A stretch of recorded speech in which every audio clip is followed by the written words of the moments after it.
Many thanks for joining us. You are live here on GBC News. This is Inside the News, our news reporters diary program where we get to interact with our reporters here at GBC News, where they take us through a journey where we get to interact with them concerning their stories, how they went about them, some of the things that you didn't see behind the scenes, things that we'll also discuss here on Inside the News. My name is Selike Makolachi-Apalu. Stay with us. We are back shortly.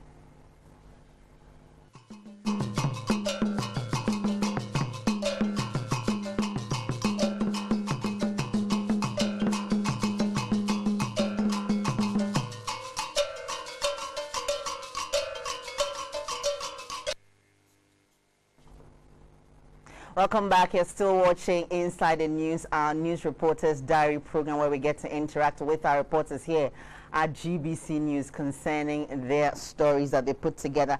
Today's story will be focusing on a place called the Nkofieho Caves of Life. Now, somewhere in this country, Ghana, there's a place where no drop of rain has ever touched the ground. Yes. My colleague was there. I'm talking about the Nkofieho Caves of Life at Kwahu Twenedurase in the Kwahu South District. Now, the caves serve as a sacred protectorate for the ancient warriors around the 1630 to 1660, and this was to save them from extinction from their enemies. Beatrice Senaju went there. Let's see the story, and after that, we'll interact with her. Take a look. My journey to Kwahu Twenedurase in the Kwahu South District took about 4 hours. Driving through the curvy roads from Nkoko to Kwahu was an exhilarating experience. The weather, forest reserve, mountains, among others, made the journey exciting.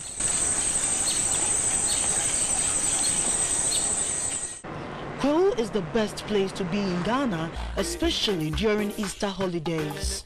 This is due to the paragliding activities and the host of entertainment programs which attract revelers and tourists from within and outside the country.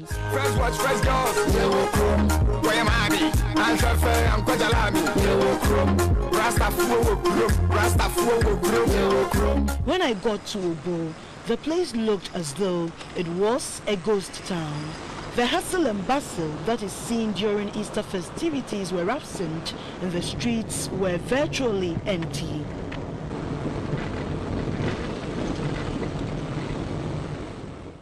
I proceeded to Twenedurase, one of the towns of the Kwahu Ridge, to meet with my host so we can visit the Nkofieho Caves of Life. We walked for about 30 minutes before we got to our destination.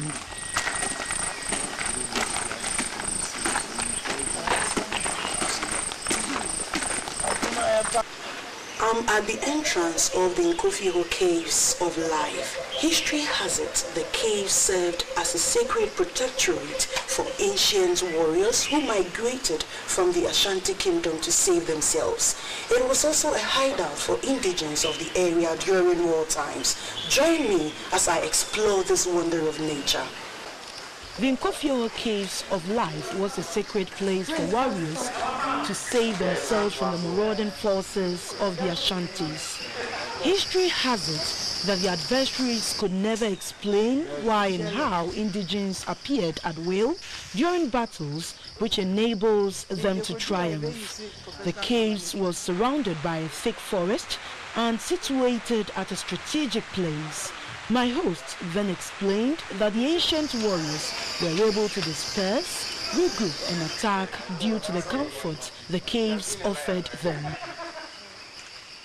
The people of Twenedurase are Bretu, belong to the Bretu clan. They migrated from Adanse, Ayase around 1630 to 1660, and they came to Kwahu. So this cave became a place where they were using as a hideout.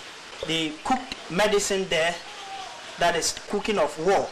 So when they prepare the medicine and they come out, anyone that they see, they sprinkle the medicine upon the person, and the person become fully charged and join them in fighting. Upon whetting my appetite with the history behind the caves, I was eager to see things for myself. One could not walk through the forest to the caves freely. This is due to the slopey and hilly nature of the pathway. Climbing ropes are used as climbing aids. Wait a minute. All right. You can see how I'm panting. We are now entering into the caves, and we need this torchlight to enable us to see, because inside the cave is very dark, and I must confess that the temperature in here is like you are in an air-conditioned room. So join me as we explore the beautiful nature of the Nkofieho caves. When I finally entered the cave, all I saw was two huge mountain rocks about 30 inches in width. I couldn't see the sky whilst in the cave. This is because the top of the cave is conical in shape. That explains why no raindrop has ever touched the grounds of the cave.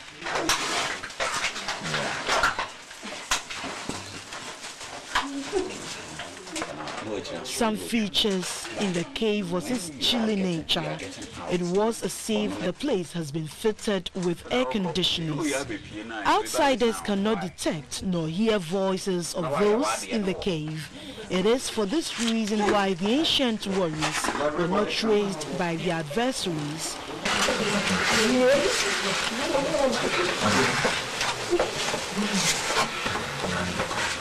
We got to a place within the cave where we were asked to make a wish.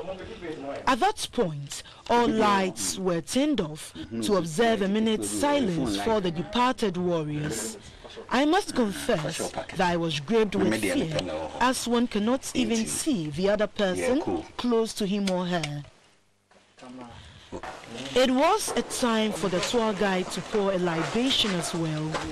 In remembrance of them, we keep a minute silent, and for us, we've tried, and we know when you make a wish here, by same time you return, let's say in 40 days time or in a year time, your wish will come true. Walking out of the cave was such a Herculean task. At a point, I have to walk sideways, else I will be stuck. This is because the pathway was very tiny. I had no choice than to drag my buttocks on the floor to protect me from tripping. This one is easier. I am interested in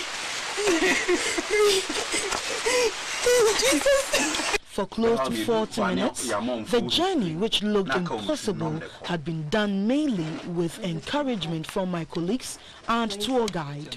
So we are finally out of the first cave. It was terrific. It was nice. The atmosphere, the environment was slippery at the time, and the place was so cold. And one fascinating thing that blew my mind was the place that you need to make a wish. Some tourists I met also shared their experience with me.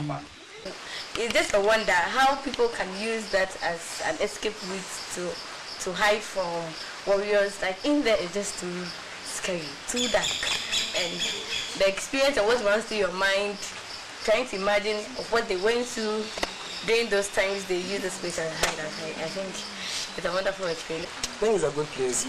Once in a while, you can gather your friends, family, or church people, and come around, come have a feel of nature. Nature is really nice, very good experience. When you are in there, everything is closed in, but then you know where to go because you have a guide and all that. But the experience, I mean, like I said before, is thrill-seeking. When you come out, you wish you go back. Mr. Asaribediako was my tour guide and has this to say. It's time we forget about let's wait for government to do, and look back and link some of these sites to our hotel. it's about time they all look in this direction, and it will provide jobs. And we, the young ones, wouldn't think of traveling to Accra or elsewhere. Unlike they visiting other countries, going to Kenya, Dubai, saying they are going for tour. They should look at what they have. Mr. Bediako called on the Ghana Tourist Board and other organizations to provide them with ladders and ropes to make the climbing easier. Every day when I wake up and look at this site and I begin to think about the disabled, they will say, you are not making things friendly for us to also come here. We're looking at ways and means to get some ropes, some ladders that can help disabled to also at least experience what we have. We're calling on insurance companies too. It's about time they think of some of these things, coming to provide insurance for some of these sites, and I think it will help. And oh yes, I was told no raindrop has ever fallen on the grounds of the Nkofieho caves, and just when I was exiting, it started raining. I must confess that no rain touched any of us.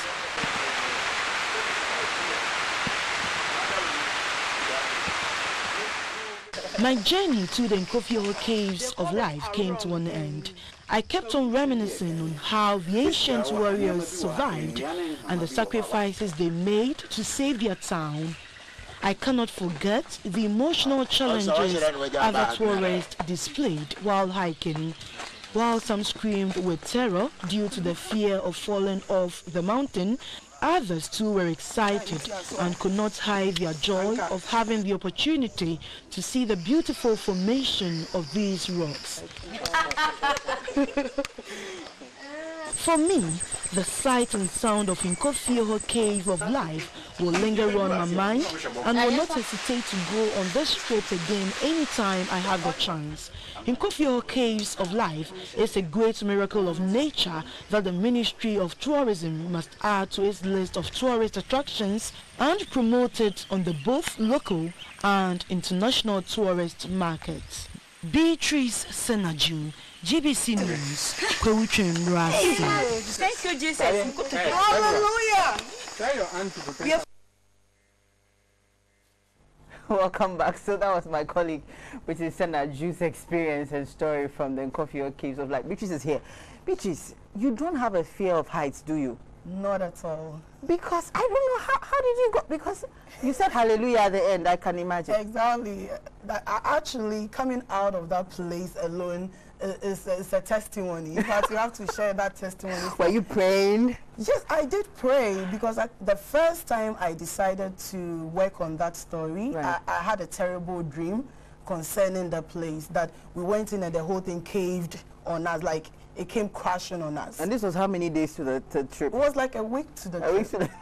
So actually, I paused, and being a believer, I decided to soak in some prayers, and we campaigned more together with my I did, together with my camera person. Oh, really? Yeah. So we prayed for some time, and when I got the clearing from the Holy Spirit, then we left. Then you left, finally. So you got the clearing and you went in there. You know, at the point where you were welcoming us to the caves, you said welcome to the cave, but you're not smiling.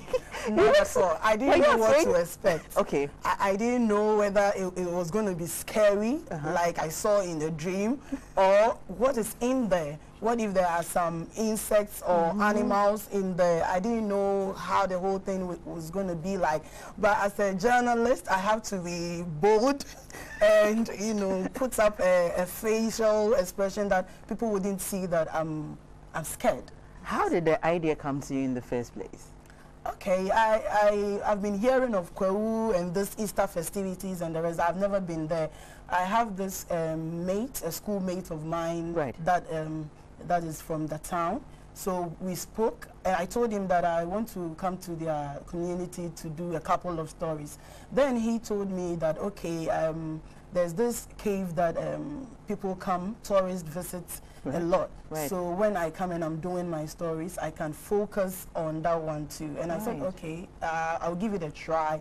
But I said, okay, what's the cave about? Then he told me it was a sacred place for the people of Kwahu during the ancient times. So I said, okay, I'll give it a try. I took a leap of faith, and we embarked on the journey. It was such a nice experience. Wow. You talked about the fact that no rain touches the place. I want to understand, is it because the caves give the place some shelter? You know, it's kind of conical. Right. When you are in the width alone is that long, you don't get to see the roof. Right. You don't get to see the roof.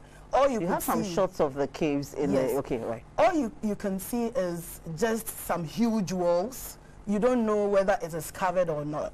But I think that because they are two big walls, at the end, it will definitely come to a merge. Right. Yeah, so definitely there wouldn't be any rain dropping inside the cave. No. And even around it, when it was raining, when we came out, in fact, I prayed to God that I want to experience this. Like, how can there be a rainfall and there wouldn't be a place that the rain would touch? So I was praying to God that I should have this kind of experience so that my story would come out well and it would be richer.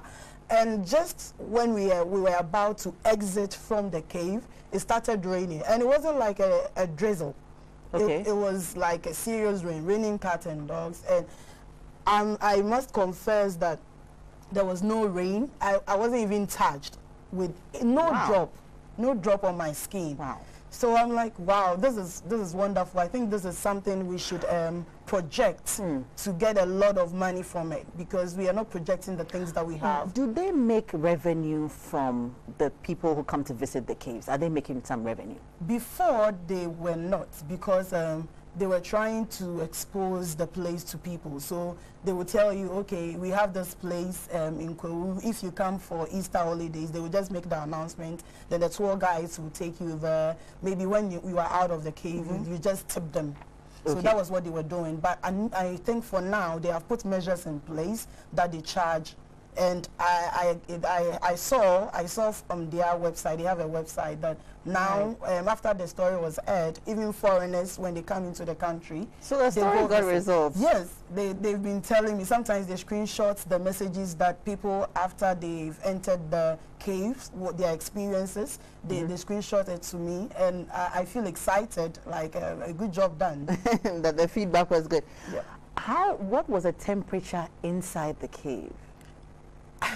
Okay, let me compare it to our physical air condition. Right. I would say if you are in an air conditioned room, you know we regulate it. So let me say it was somewhere around 23.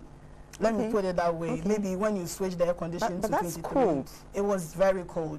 Very cold in there. But I was sweating because because of fear. Right. Yeah, I was sweating because of fear. But inside it was very cold. Even when you are approaching the entrance, the way the whole place feels, the aura and everything around the place is amazing. It looks so narrow to me. So if you are bigger than anybody is bigger than your size, the person can go in.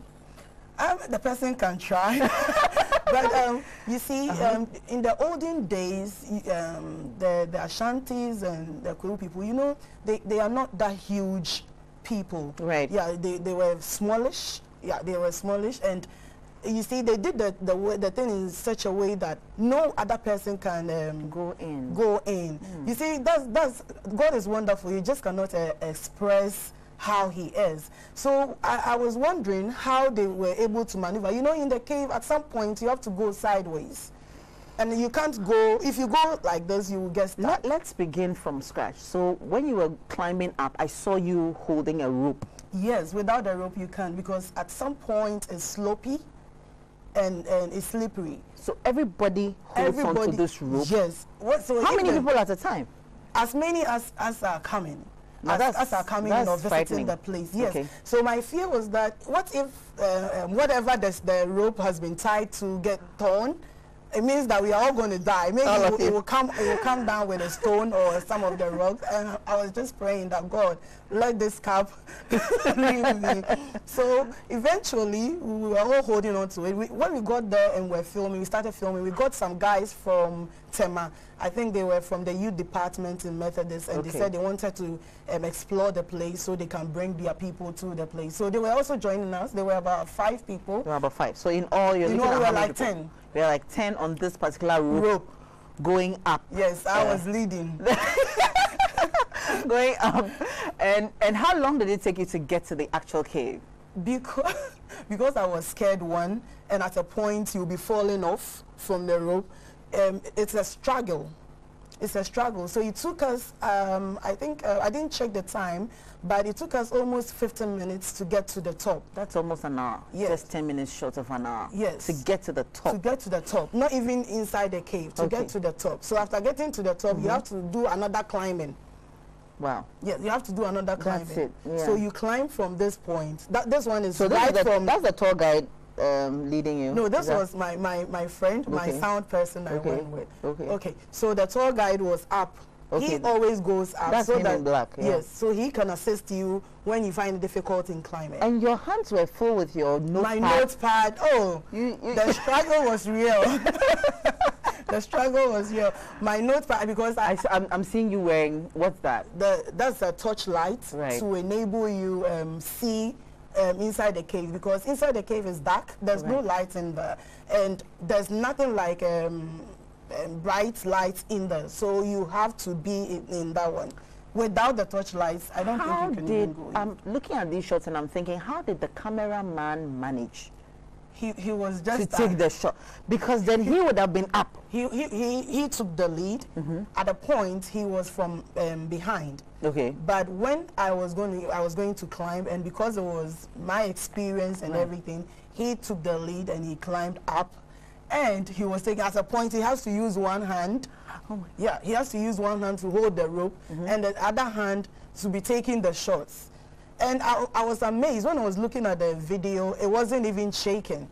I said, "Wow, this was just a good job. This was just a good job." Now at this part, I mean, you see how it's so slim and it's so dark in there. I'm thinking reptiles, scorpions. There was nothing like that. All the dangerous animals, because even with snakes like cool places like this. They don't want to be boarded and all that. But I think but God is just do they have anything, maybe they spray the place or fumigate the place? Yes, they do, because once they have started, they have allowed people to come in there. If you don't do that, you might not know what might happen in there. And even coming out of that place with someone who has been bitten by something is dangerous. Because how are you going to drag the person? The person is already in pain.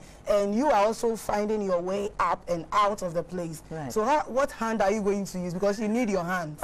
And you can't use one hand to even pick someone who is even heavy. So it's how are you able to keep up writing your notes, or you just imbibed the experience? I have to be a genius that day, because when I got inside the cave, I wouldn't write a thing. I didn't write anything. So when the guy was talking, I was trying to memorize what he was trying to say. I think after we came out of the cave, I just jotted the important things in my book, and I just left it, and I just dwelt on the interview that I did. So inside, I just observed what was around me and just have the pictorial view of it in my mind. So when I was typing, that was what helped me in doing it. Right, you're an experienced reporter, and you've gone up many journeys. There was a part I wanted to talk about. You spoke to a man who said that they make wishes or they pray or something like that. What exactly was he talking about? He said they pour libation anytime they get there to tell the ancestors of Kwahu that they have visitors in there. So they believe in it. You see, so in the spiritual world, whatever you believe is what you get. Right. So that place for them houses some gods, or is a god? There, yes. They believe that they have their forefathers that died in there. Trying to salvage them or save them from their enemies those times. Had it not been them, they wouldn't have been Kwahu in the first place. In the 1600s, so yes, decades ago. Decades ago. So they anytime they get there, they pour libation, pray, and they say you have to make a wish. So it's a must. And when they are pouring the libation, all the lights have to go off, so that you, the tourist, will experience how what they also went through, the ancestors went through in that dark, at that point or that time when they were going through all that, there was no light, there was no torchlight, and those inventions were not in. That's it. Yeah, so they were in total darkness. Those are the schnapps that were used for the yes. libation. So after praying, he would drink some and he would pour some on that stone. So I realized that there were more than 2 or 3 schnapps. Right. So I asked, so do you carry the schnapp? Because I didn't see you with a schnapp. Then he said that from time to time, they do go there and put the schnapp there, pray for safety, so that nothing will happen to any tourist that visits the place. Now, you said something about making a wish. Was everyone required to make a wish, or it's just... They said when you get there, it's a custom, it's a tradition, so you have to make a wish. No, but you are. But you just me, told us that you are Christian and you prayed a lot before going on this. Yes, I prayed. So what did when you do? I was there and they were doing their thing, I was also praying in my head that, God, help us. In fact, we know that we want to explore and bring out the beauty of this, but I mean, we don't want to die here. So, yes, they were making their wishes, but I also prayed to God and I said, okay, I have some requests. And I made your request. I made it known to my God, and bingo, we were out of the place, very safe. Yeah, and I heard you saying hallelujah. Hallelujah, because at the end of the day, the bodily pains alone, in fact, when I came home the next day, I couldn't even go to church. Right. I was feeling pains all over. My thighs were Was it a Saturday trip? It was a Saturday trip. Okay, all right. It was a Saturday trip. Wow, Beatrice, thank you so much for sharing the wonderful experience with us here on Inside the News. Would you go back? Actually, you know, there are 3 caves there. Right. And even where we went to, that we thought was the highest point, was not the highest. I heard that there was another one that even has a river on top of it. Right. That I wanted to go there, but upon a second thought, I said, I'm done. In fact, this is the same cave, and I've experienced this. Okay. But what about the river one? We would love to see you. Maybe go for that one. I will try my best and visit the place again. I do go there. I've been to Kwahu like 4 or 5 times. Okay, since then. Okay. Yeah, since then. But my last trip was in October. I decided to go there, but time didn't permit me. Maybe this year, let's see. Maybe we can explore some other aspects of the cave. Okay, all right. And you talked about feedback. Yeah. So when you put the story out there, what did it do for this tourist site? For me, they told me that a lot of people have been trooping in and out since the story was aired. Actually, there was this man, the assemblyman called me, looked for my number from my colleague and called and was like, this is a beautiful story that you have done, and I'm praying that you win an award with it, especially a tourism award, because a lot of people have been coming and visiting Kwahu. It's not only going to help the cave, them get some money from the cave, but it will expose Kwahu in another dimension when it comes to tourism. So I was excited, and they shared all the stories. I shared it on my Facebook page, and all the Kwahu people in Ghana, in fact, they started sharing. And that's amazing. We got a whole lot of views, and people will be commenting, wow, is this in Ghana? Is this in Ghana? So this is at Kwahu. This is at Kwahu yes, also. like 2 hours so when you go to Kwahu, don't just go to the mountains and... Yes. There's a cave. There's a cave. And there's another story. The area is where? We will visit that one too. Later. The Stone City. All right, the Stone City, yeah, we hope we'll have you back to talk about that. So this is at Twenedurase and Kwahu. In Kwahu, yeah, Kwahu, yes. in Nkofieho Caves in Nkofieho Caves of Life. It's a place you must visit. Beatrice, thank you so much. Beatrice Senajo is my colleague here at GBC News, telling us about her experience on the story she did concerning the Nkofieho Caves of Life at Kwahu. Also at Kwahu. So Kwahu, there are a lot more things to explore at Kwahu. My name is Sally Kemakola Chapalu. Thank you so much for watching the news. Next week, we are back with another reporter with another experience. Thank you so much for watching. Have a wonderful day.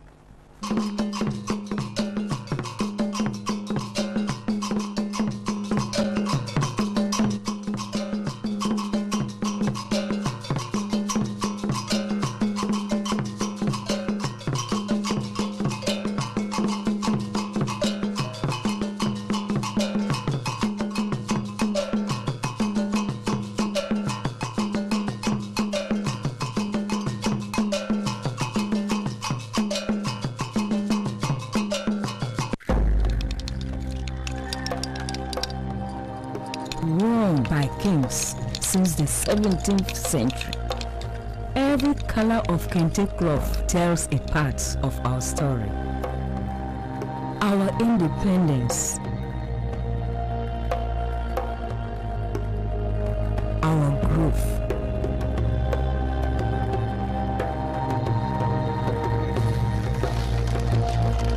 our discoveries,